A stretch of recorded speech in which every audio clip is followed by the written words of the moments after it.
Je vous souhaite à tous la bienvenue dans cette salle du CIAO pour, je dirais, le 30e anniversaire du FAIRCIT, mais la 15e édition, puisque ça se déroule chaque 2 ans. 30 ans se sont écoulés, ce n'est pas 30 jours. Et je pense qu'il est temps, en plus du thème, de faire le bilan, le point de situation.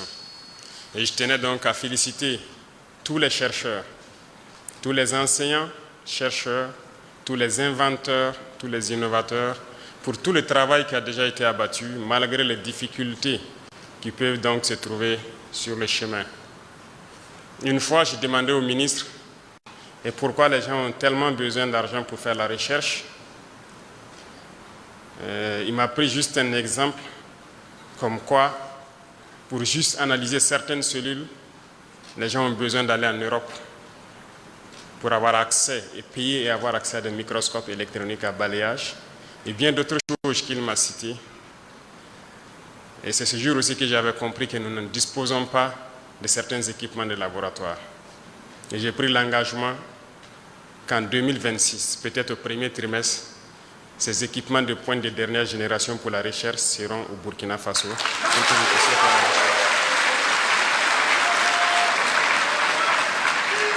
J'ai aussi tenu à être là aujourd'hui pour vous accompagner, vous témoigner toute ma gratitude, tout mon encouragement pour tout ce que vous faites et que nous mettrons tous les bouchées doubles pour que ceux-là qui veulent créer, qui veulent inventer, puissent le faire. La page Faso Amdoubé a été créée, beaucoup de gens ont commencé à s'inscrire et nous attendons toujours que les gens continuent de s'inscrire. Parce que nous sommes en train de construire un centre qui est dénommé Faso Bangré, où tous ces équipements seront installés et chacun qui pense pouvoir créer quelque chose pourra passer, trouver les équipements nécessaires pour mettre en place son invention, ou bien, je dirais, copier les inventions des autres. Parce que, rassurez-vous, peu importe le niveau de votre amitié, lorsque vous achetez quelque chose et qu'on vous dit qu'on vous transfère la technologie, on ne vous transfère pas tout. Bien sûr, il y a le secret de la fabrication que la personne va garder. Mais il n'y a pas de quoi s'inquiéter. Nous ne devons pas douter de nous, nos propres capacités. Certes, je vous encourage, je vous félicite, mais il ne faut pas rester à cette étape. Je ne vais pas vous caresser dans le sens des poils. Je vais peut-être être un peu dur ce matin, mais l'objectif, c'est de faire réveiller tout un chacun, surtout la jeunesse. Parce que je vais parler sans langue de bois, sans langage diplomatique encore.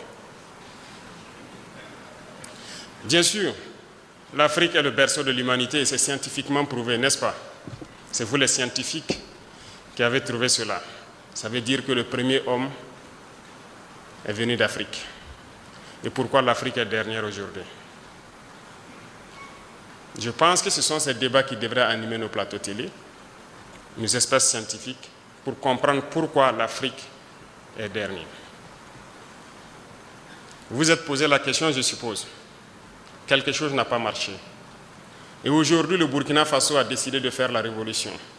La révolution est certes idéologique, politique, comportementale, mais elle est aussi et surtout scientifique, technologique, industrielle, bref, j'en passe. Il ne faut pas juste se limiter au slogan. Parce que la révolution, on parle d'endogénéité. Et quand on dit endogène, ce n'est pas juste prononcer le mot. Il faut qu'on arrive à travailler par nous-mêmes et pour nous-mêmes. Moi, je pense que Dieu est juste. Il a créé tous les hommes égaux. Nous avons les mêmes organes. Seulement, au niveau du cerveau, je pense que scientifiquement encore, que la plupart d'entre nous n'exploitent pas 10% du potentiel de leur cerveau. Et c'est en travaillant qu'on arrive à exploiter le potentiel du cerveau. Mais reconnaissons que nous sommes beaucoup paresseux. Nous ne travaillons pas. Certes, à partir d'un temps, regardez même au Burkina, on nous a amené des concepts pour nous dire qu'un homme ne doit pas travailler plus de 6 ou 8 heures par jour. Et on a adopté ça. Et on lutte pour ça. On n'est pas sérieux là. Comment est-ce qu'on peut prendre ce genre de droits, si je peux dire, et vouloir pouvoir rattraper le retard que nous connaissons? Aujourd'hui, nous faisons travailler des entreprises jour et nuit. Des travaux qui se faisaient en 3 ans, on les fait en moins d'1 an. Façon Mevo travaille jour et nuit. Pour des chantiers qui devaient peut-être faire 10 mois, ils le font en 1 mois. C'est bien possible. Vous savez, ils sont venus nous flatter, nous endormir avec beaucoup de concepts. Il va falloir s'en départir. C'est ça aussi la révolution. Si nous voulons rattraper notre retard, il faut qu'on se remette au travail. L'Afrique ne peut pas être le berceau de l'humanité. Dieu ne nous a pas créés bêtes. Il nous a donné tous des cerveaux autant qu'eux. Mais nous refusons d'exploiter le potentiel de nos cerveaux. Certes, ceux qui se distinguent par un coefficient intellectuel différent de la moyenne, au-dessus de la moyenne, je dirais, s'en sortent, mais très souvent, ils sont pêchés par les impérialistes pour aller travailler pour eux. Et par manque de patriotisme pour certains, ils acceptent partir. Pour d'autres, l'espace aussi n'était pas propice à ce qu'ils puissent s'exprimer ici. Ils sont partis. Nous nous exhortons pour ceux qui veulent revenir à revenir et travailler ici, pour leur patrie, pour leurs frères. J'ai un coup de gueule à l'endroit de la jeunesse. Il faut que nous nous réveillons. Je le dis et je veux continuer à le dire.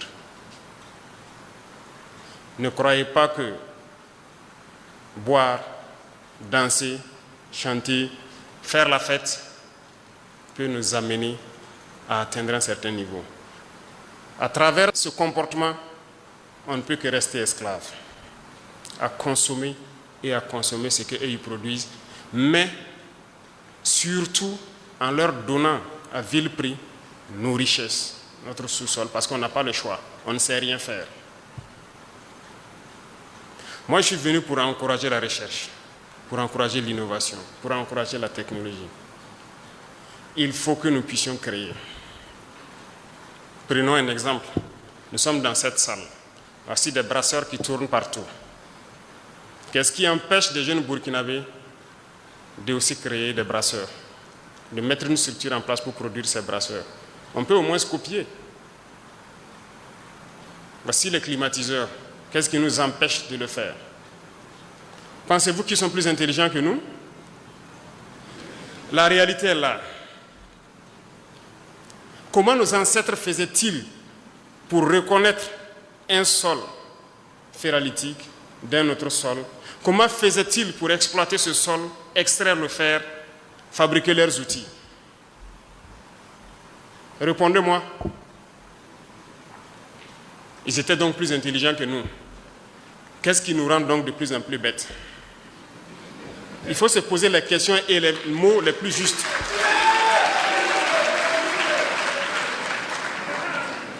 Puisqu'ils le faisaient, comment les ancêtres faisaient pour extraire l'or, connaître les sols où il y a l'or, extraire et étaient bien riches? L'homme le plus riche était en Afrique de l'Ouest ici, je pense bien du Mali.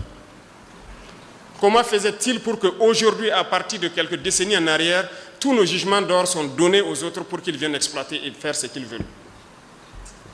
Nos ancêtres étaient plus intelligents que nous et nous sommes plus bêtes qu'eux.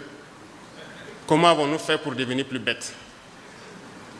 Je ne vais pas manager le mot, c'est ça le terme. Nous disons que nous sommes des révolutionnaires. Et un révolutionnaire, ça dit la vérité. Ça peut faire mal, mais il faut le dire. Alors, je veux qu'on se réveille. Nous ne pouvons pas continuer dans cet élan et espérer prospérer. C'est impossible. Chaque période, chaque mois ou souvent le trimestre, j'aime dire au ministre du Commerce de m'envoyer le point de situation de nos importations. Je regarde les volumes et les montants que nous envoyons à l'extérieur pour exporter des produits. Souvent, j'ai mal. Souvent, asseyez-vous et faites un simple calcul. Vous voulez une souveraineté économique? Faites un simple calcul, l'habillement. Si nous prenons 20 millions de Burkinabés qui dépensent 10 000 francs CFA par mois et par an pour s'habiller, c'est-à-dire et que nous importons cela, ça fait 200 milliards de francs. Mais la moyenne d'entre vous dépend 10 000 francs par an pour s'habiller, rien qu'en payant des chaussures ou quelque chose qui est importé. Sommes-nous vraiment devenus si bêtes qu'on ne peut pas s'asseoir, réfléchir et voir tout ce que nous amenons à l'extérieur et qu'on ne peut pas créer ici? Moi, je ne crois pas. Rien que l'habillement. Il y a beaucoup d'autres secteurs. Les chiffres sont là. Vous pourrez peut-être voir dans certaines statistiques ce que nous importons et qu'est-ce qu'on peut même fabriquer chez nous ici. La dernière fois, j'ai demandé à ceux de l'initiative présidentielle pour l'éducation de qualité, je ne sais pas s'ils sont là, de m'envoyer le point de situation de l'équipement des amphithéâtres et salles qu'on est en train de construire. Qu'est-ce qu'ils comptent faire? Comment ils comptent les équiper? Ils m'ont envoyé, j'ai pris le temps de lire le week-end, et j'ai vu donc combien de milliards de marchés devaient être passés pour les équipements. Vous voyez, dans vos amphithéâtres, les étudiants sont là.